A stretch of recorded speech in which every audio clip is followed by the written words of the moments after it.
Hakim Nouridine, bonjour. Bonjour. Je suis très contente de vous retrouver sur ce plateau ce matin. Merci d'avoir accepté notre invitation. Alors, je me suis un peu trompée. Ce n'est pas dans 2 jours que commence le Salon international des acteurs économiques, mais c'est le 13 octobre. Alors, Hakim, c'est quoi ce salon? Expliquez-nous. Alors, c'est le Salon international des acteurs économiques de Madagascar. Mais ce qui est intéressant pour cette édition, c'est que c'est bien la première fois que Mayotte est intégrée à ce salon en tant que partenaire, mais dans l'organisation. Il y a 3 organisateurs de ce salon. Il y a l'Égypte en tant que pays, en tant que nation, Madagascar et Mayotte. Donc c'est intéressant parce que Madagascar considère que Mayotte aujourd'hui est un partenaire incontournable dans les relations internationales pour organiser des projets de développement économique, environnementaux et sociaux dans la région, mais aussi dans l'international sur tous les marchés africains. Et ça, c'est l'élément nouveau. Alors, avant qu'on ne parle justement de Greenfish, ce projet que vous portez, de manière générale, mais qui sera aussi mis en avant dans le cadre de ce salon, on peut y trouver quoi dans ce salon? Des acteurs économiques mahorais peuvent s'y inscrire pour aller présenter leurs activités? Tout à fait. J'ai des partenaires, en tout cas mahorais, des acteurs économiques mahorais de divers secteurs d'activité qui vont participer à ce salon. Mais en fait, ce qui est intéressant, c'est qu'aujourd'hui, on doit considérer Madagascar comme marché, en tant que marché. Il n'y a pas que Mayotte, il y a énormément, nous avons notre savoir-faire, nous avons aussi beaucoup de produits au niveau de l'agriculture, de la vannerie, qui peuvent aujourd'hui avoir leur place sur le marché malgache, mais s'appuyer aussi de Madagascar, de ce salon, pour toucher des marchés qu'on ne peut pas toucher, nous, dans notre réseau européen. Je parlerai par exemple de l'Égypte, je parlerai du Canada, je parlerai de la Chine, je parlerai des États-Unis. Donc tous ces pays-là qui commercent de manière très intéressante avec Madagascar seront présents. Ils seront présents. Et accessibles donc aux chefs d'entreprise mahorais qui auront... Donc on y va avec un stand pour présenter ces activités. Je vous pose ces questions très précises pour les entrepreneurs mahorais qui se diraient « Ah tiens, peut-être j'aurais envie de participer ». Comment ça se passe pour une entreprise mahoraise? Alors, une entreprise mahoraise qui veut participer doit me contacter, donc ensuite peut louer un stand et exposer son savoir-faire, peut venir avec un catalogue, peut venir aussi avec des produits. Je peux parler par exemple du secteur du bâtiment. Aujourd'hui, Madagascar se construit avec beaucoup de fonds européens, mais aussi des fonds français. Oui. Les entrepreneurs du bâtiment de Mayotte peuvent très bien participer à ce salon pour montrer leur savoir-faire et peut-être demain prétendre à des appels d'offres sur Madagascar. Et on peut aussi venir sans exposer, juste pour participer aux conférences et rencontrer des acteurs économiques. Tout à fait. Il y a énormément de conférences qui sont mises en place. Je fais partie justement des organisateurs de ces conférences qui vont aujourd'hui être axées sur des débats très importants. Par exemple, la question de la maîtrise de ressources naturelles au niveau régional, oui. La question climatique, les questions économiques, quel est le devenir de l'économie régionale de demain, quel est l'avenir de la pêche de demain. En matière agricole, nous devons aujourd'hui considérer que Madagascar est un partenaire incontournable, mais le développement de l'agriculture malgache ne peut pas se faire sans l'appui et le soutien de Mayotte. Pourquoi? Parce que Madagascar nous permet aujourd'hui de construire des projets osés et peut-être de toucher des marchés beaucoup plus larges que le marché européen. C'est le bon cas d'ailleurs. Et ce qui est intéressant aujourd'hui aussi dans ce salon, c'est que Madagascar s'appuie sur Mayotte pour accéder au marché de l'Afrique de l'Est. C'est qu'avec le réseau Greenfish aujourd'hui, qui est en train de travailler en partenariat avec le département ici de Mayotte, nous avons déjà ouvert un établissement à Dar Salam depuis janvier. Et cet établissement permet aujourd'hui d'avoir un appui pour tous les opérateurs économiques mahorais, mais aussi Madagascar. Alors Greenfish, justement, c'était votre activité. On sait tous que vous êtes impliqué dans les questions agricoles, dans le co-développement entre Mayotte, le co-développement agricole, pardon, entre Mayotte et Madagascar. Vous êtes à la tête de ce label Greenfish. C'est quoi Greenfish? Alors Greenfish aujourd'hui, c'est un projet né depuis maintenant 10 ans. En janvier, ça fera 10 ans, en partenariat avec le département de Mayotte, qui nous soutient très activement. Il s'agit de développer un réseau de partenaires dans le domaine de l'agriculture, de la pêche, de l'artisanat, de la culture. Dans l'océan Indien, on a commencé par travailler sur un projet aux Seychelles pour créer une filiale là-bas. Ensuite, Madagascar, donc Diego aujourd'hui, qui est la capitale justement du développement et du projet. Et là où on a mis en place tous les projets pilotes au niveau de développement agricole.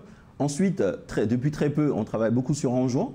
Et depuis l'année dernière, sur la Tanzanie. Dans ce réseau-là, je suis moi-même impliqué localement je mets en place des coopératives dans différents secteurs d'activité économique pour développer ensemble un business, pour essayer d'apprendre de ces gens-là, pour essayer d'apporter la plus-value en tant qu'Européen à Mahorais, pour voir est-ce que moi je peux investir localement ou est-ce que je dois m'appuyer sur des structures existantes.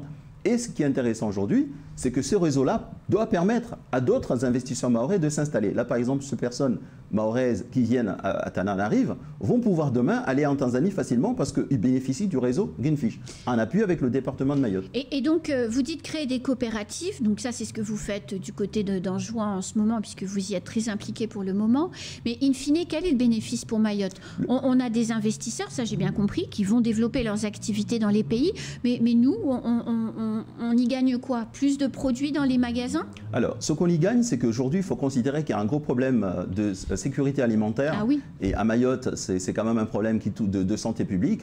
Le fait d'avoir, par exemple, un opérateur économique mahorais qui s'installe en Tanzanie, qui s'installe, par exemple, à Dar es Salaam, ça permet à Mayotte d'être regardant sur les produits qui vont être importés de la Tanzanie. Pourquoi? Parce que ça nous permet de travailler en amont sur la chaîne de valeur et avoir un meilleur contrôle de ce que nous allons manger demain. Et aussi de toucher d'autres marchés, parce qu'il ne s'agit pas simplement de consommer localement, c'est-à-dire d'avoir des produits entrant de là-bas, mais ça nous permet aussi d'être présents sur territoire et développer une économie régionale et de poser par rapport au savoir-faire français, et puis Mayotte, qui doit aujourd'hui avoir sa place dans le monde aussi.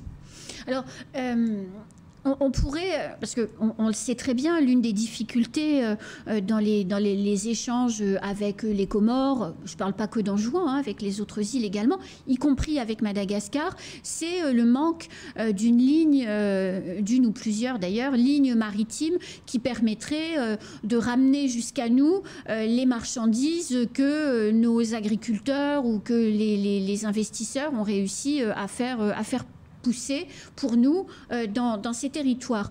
Le conseil départemental a ce projet depuis longtemps.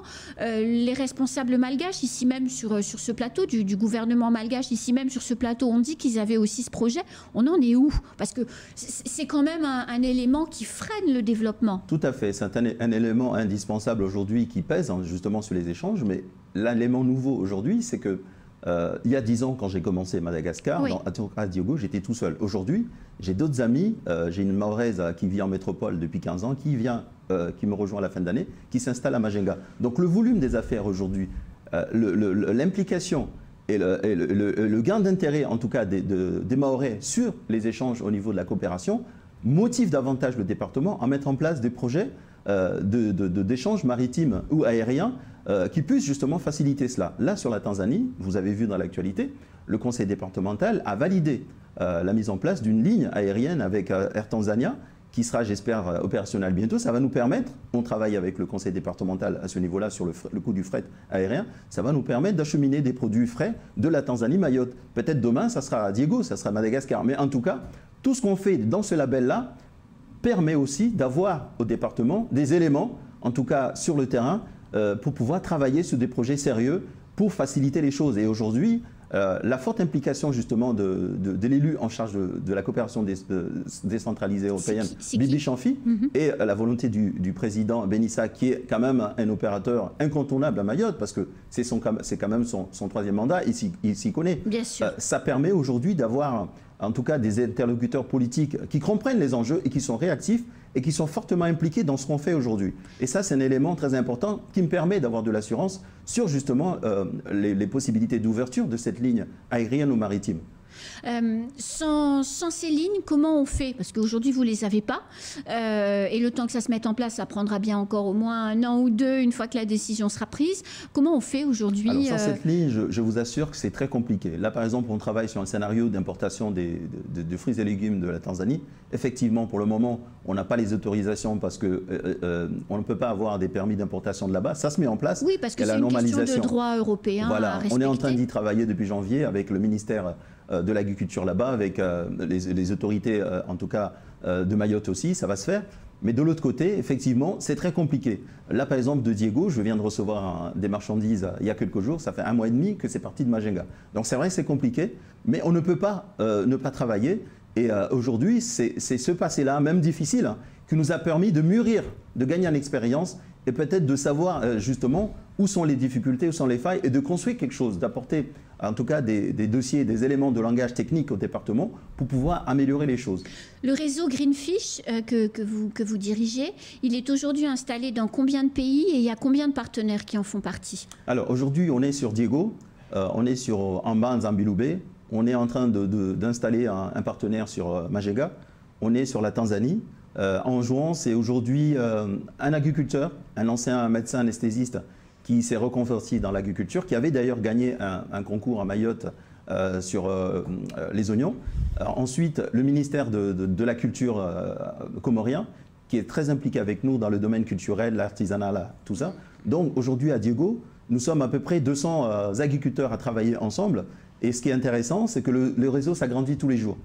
Voilà, donc c'est quand même une donnée très importante qui permet non seulement à mes sociétés de prospérer, mais qui permet aussi d'apporter un appui technique, logistique pour d'autres partenaires mahorais et français. Et donc au salon qui va se tenir à partir du 13 octobre, hein, donc le salon international des acteurs économiques malgaches, à date, il y a combien d'entreprises? Donc il y a votre réseau, ça évidemment, qui sera représenté, votre réseau Greenfish, mais il y a combien d'entreprises mahoraises qui sont pour l'instant participantes à ce salon?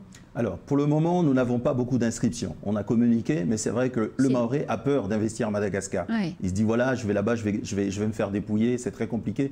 Donc, c'est une première édition qui va nous permettre justement de montrer qu'on peut investir à Mayotte et qu'on est soutenu largement parce que cette participation-là, elle est faite en partenariat quand même avec les autorités malgaches, en tout cas. Donc, pour le moment, je pense qu'on va être à peu près 10 entreprises. On travaille en tout cas sur cet objectif. Sur cet objectif. Tout à fait.